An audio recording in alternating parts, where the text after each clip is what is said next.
Shalom Bapak Ibu, Saudara yang dikasihi Tuhan. Jumpa lagi dalam ibadah minggu secara online. Bapak Ibu, Saudara yang dikasihi Tuhan, pagi hari ini kita mau belajar mengenai kualitas hidup orang beriman. Melalui peristiwa virus corona ini sebenarnya sedang menguji seberapa kualitas hidup kita sebagai orang percaya. Anggap saja virus corona itu sebagai api penguji. Apa reaksi kita? Apa yang terjadi pada kita? Itu merupakan bentuk ujian kualitas hidup kita sebagai orang percaya. Hari ini kita akan belajar dari 1 Korintus pasal yang ketiga, ayat 10 sampai 15. Saya bacakan demikian. Sesuai dengan kasih karunia Allah yang dianugerahkan kepadaku, aku sebagai seorang ahli bangunan yang cakap telah meletakkan dasar dan orang lain membangun terus di atasnya. Tetapi tiap-tiap orang harus memperhatikan bagaimana ia harus membangun di atasnya. Karena tidak ada seorang pun yang dapat meletakkan dasar lain daripada dasar yang telah diletakkan, yaitu Yesus Kristus. Entahkah orang membangun di atas dasar itu dengan emas, perak, batu permata, kayu, rumput kering, atau jerami. Sekali-kali kelak pekerjaan masing-masing orang akan nampak, karena hari Tuhan akan menyatakannya, sebab ia akan nampak dengan api, dan bagaimana pekerjaan masing-masing orang akan diuji oleh api itu. Jika pekerjaan yang dibangun seseorang tahan uji, ia akan mendapatkan upah. Jika pekerjaannya terbakar, ia akan menderita kerugian, tetapi ia sendiri akan diselamatkan, tetapi seperti dari dalam api. Bapak Ibu, Saudara yang dikasihi Tuhan, ayat-ayat yang sudah kita baca menyatakan bahwa Paulus sebagai peletak dasar atau fondasi iman, khususnya orang percaya. Paulus memperkenalkan Yesus Kristus kepada orang-orang di Korintus, sehingga orang-orang Korintus mempercayai Yesus Kristus. Selanjutnya, kata Paulus, setiap orang percaya memiliki pilihan untuk meletakkan dasar kehidupannya setelah dia percaya kepada Kristus sebagai Tuhan. Maka orang percaya mempunyai pilihan untuk membangun di atas dasar iman yang sudah dia miliki. Itu sebabnya pada hari ini kita mempelajari 2 jenis bahan membangun. Bahan yang pertama adalah bahan-bahan yang mulia, yang terdiri dari emas, perak, dan batu permata. Ketiga bahan ini adalah bahan yang mulia. Kenapa mulia? Karena nilainya jauh lebih tinggi daripada bahan-bahan lain. Dan yang kedua, kualitas bahan ini ketika diuji oleh api tidak mengalami perubahan, justru mengalami pemurnian, lebih berharga dan lebih murni lagi. Jadi bahan yang mulia, dalam hal ini emas, perak, dan batu permata, adalah bahan yang dibangun oleh orang yang menginginkan kehidupan yang berkualitas, kehidupan yang mulia, karena dibangun dengan bahan-bahan yang mulia. Dalam Filipi 4 ayat yang ke-8, Paulus berkata, "Jadi akhirnya saudara-saudara, semua yang manis, semua yang benar, semua yang mulia, semua yang suci, semua yang disebut kebajikan, pikirkanlah semuanya itu." Artinya, orang-orang yang mulia akan memiliki pikiran-pikiran yang mulia juga. Di dalam 1 Korintus pasal yang ke-6 ayat 20, Paulus pun mengatakan, "Muliakanlah Allah dengan tubuhmu." Jadi bagi orang yang membangun kehidupan dengan bahan-bahan mulia, dia akan mempergunakan tubuhnya, menghargakan tubuhnya sebagai milik yang mulia dan berkualitas. Dia akan menghargai pemberian Allah lewat hidupnya dan memperlakukannya dengan sebaik-baiknya. Di dalam Matius pasal 5 ayat 16, dalam khotbahnya di bukit, Yesus berkata, "Demikianlah hendaknya terangmu bercahaya di depan orang, supaya mereka melihat perbuatanmu yang baik dan memuliakan Bapamu yang di sorga." Orang yang mulia, orang yang membangun kehidupannya dengan bahan-bahan mulia, maka perbuatannya adalah perbuatan yang mulia dan memuliakan Bapa di surga. Perbuatannya adalah perbuatan yang baik. Perbuatannya adalah perbuatan yang benar.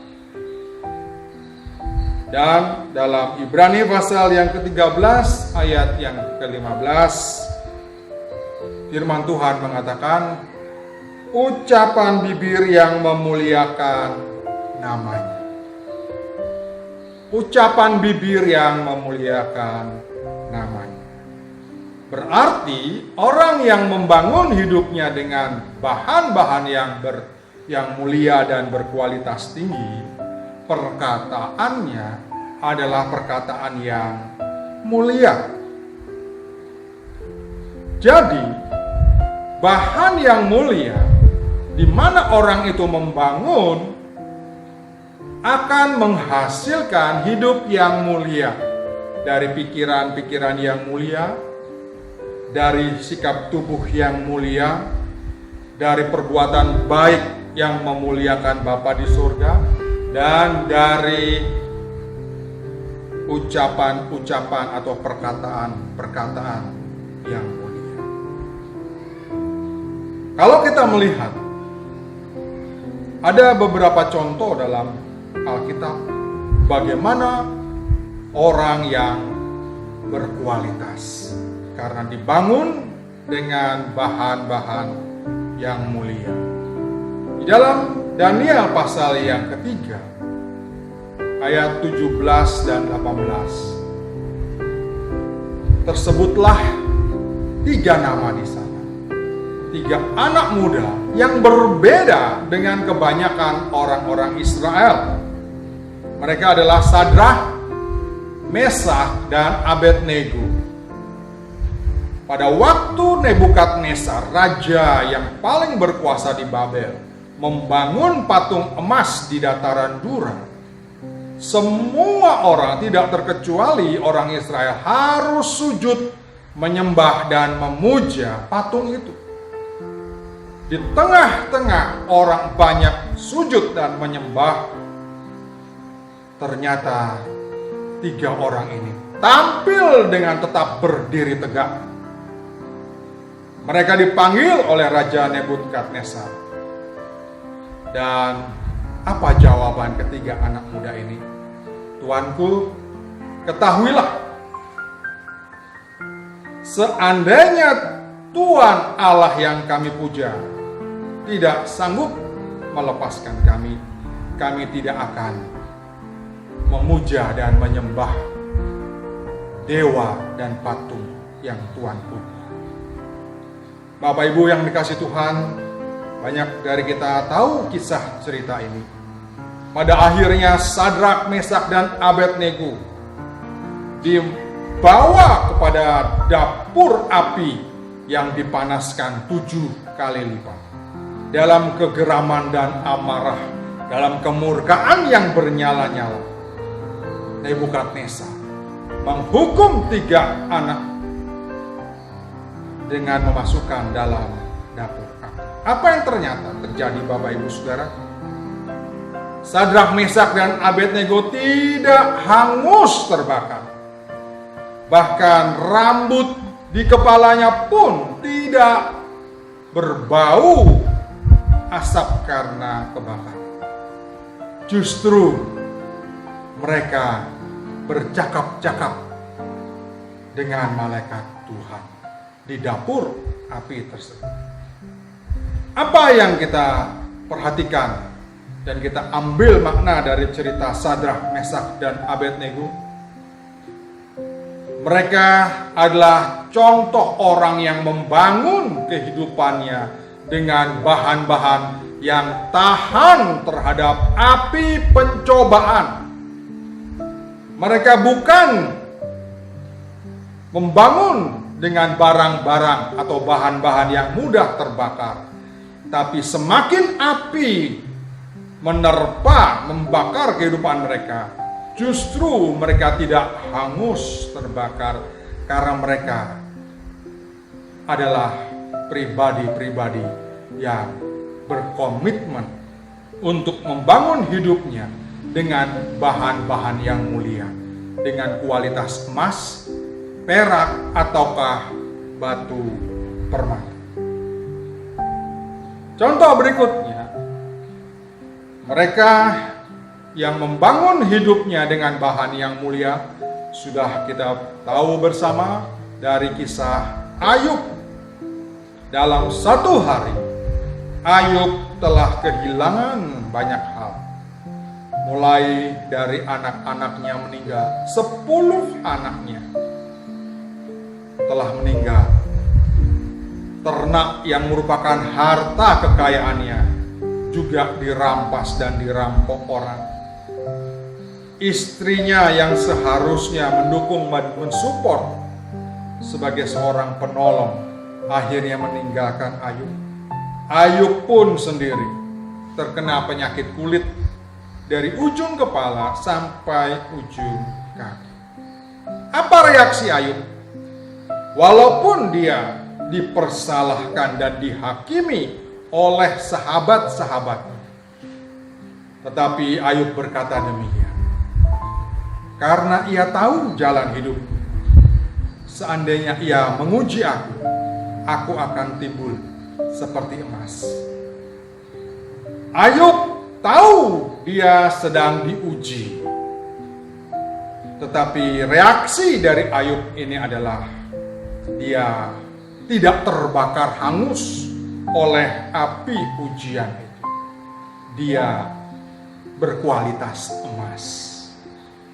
Bapak Ibu Saudara yang dikasih Tuhan, itu pilihan bagi orang percaya yang mau membangun kehidupannya berdasarkan bahan-bahan yang mulia. Bahan-bahan mulia ini hanya didapat dari kebenaran-kebenaran yang sudah Tuhan berikan lewat firman-Nya. Bahan-bahan mulia itu adalah hidup di dalam kasih. Bahan mulia itu adalah hidup dalam kesucian dan kekudusan. Bahan yang mulia adalah hidup dalam kesetiaan, hidup dalam kemurnian, hidup dalam kehendak Allah. Itu seharusnya menjadi perhatian bagi kita kalau kita mau membangun kehidupan kita dengan bahan-bahan yang mulia. Pada akhirnya hidup kita juga akan menjadi hidup yang mulia di mata Tuhan. Yang kedua, pilihan bagi orang untuk membangun hidupnya walaupun dasarnya adalah Kristus, tetapi di atas dasar Kristus dia membangun dengan bahan-bahan seperti kayu, rumput, dan jerami. Sungguh sangat kontras Bapak Ibu Saudara. Mengapa? Karena dasarnya adalah Kristus. Dasarnya adalah fondasi yang benar, yang mulia. Tetapi orang memilih untuk membangun dengan kualitas yang kurang berharga. Bahan-bahan ini, baik kayu, rumput, dan jerami, mudah untuk terbakar. Sehingga kalau orang ini membangun, maka bangunannya tidak akan tahan lama. Orang yang membangun dengan bahan-bahan yang tidak berkualitas atau barang hina seperti ini, dia membangun hidupnya dengan cara-cara yang bukan sesuai dengan kehendak Tuhan. Bisa jadi dia membangun hidupnya dengan hal-hal duniawi. Bisa jadi bangunan hidupnya di awal dibangun dengan hal-hal hawa nafsu, kedagingan, dan banyak hal. Pada akhirnya, orang yang membangun kehidupan dengan kualitas kayu, rumput, dan jerami akan bisa dan mudah terbakar oleh api. Manakala api itu muncul dalam hidupnya, orang yang membangun dengan kualitas yang hina seperti kayu, jerami, dan rumput akan terbakar. Orang yang seperti ini akan terbakar dalam api cemburu, api kemarahan, api emosi, api hawa nafsu, dan api-api lainnya yang membuat kehidupannya hancur dan musnah. Mengapa? Karena dibangun dengan kualitas bahan yang mudah terbakar. Seperti apa yang disampaikan dalam khotbah di bukit, orang yang membangun kehidupannya dengan sembrono dan ceroboh, dia akan mengalami kerusakan yang hebat. Badai, api, banjir akan merusakkan bangunan hidupnya. Karena firman Tuhan katakan, dia hanya mendengar firman Allah tetapi tidak melakukan. Dan orang yang mengalami kehancuran bangunan hidupnya, dia akan kecewa dan mengalami kerugian yang besar. Bagaimana dengan kita, Bapak Ibu Saudara?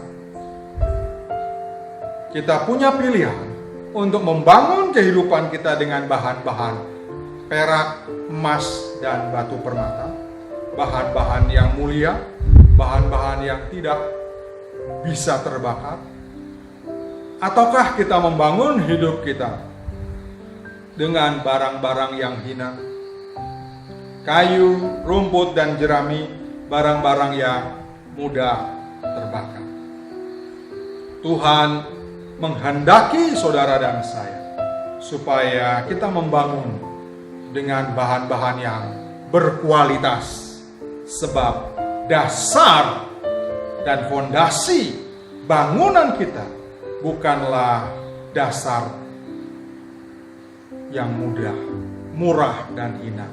Dasar bangunan kita adalah Kristus Yesus yang oleh darahnya telah mengangkat dan menebus kita. Sehingga selayaknya dan seharusnya kita membangun di atas fondasi dasar Kristus dengan bangunan-bangunan berbahan mulia. Kiranya Tuhan Yesus memberkati kita. Amin.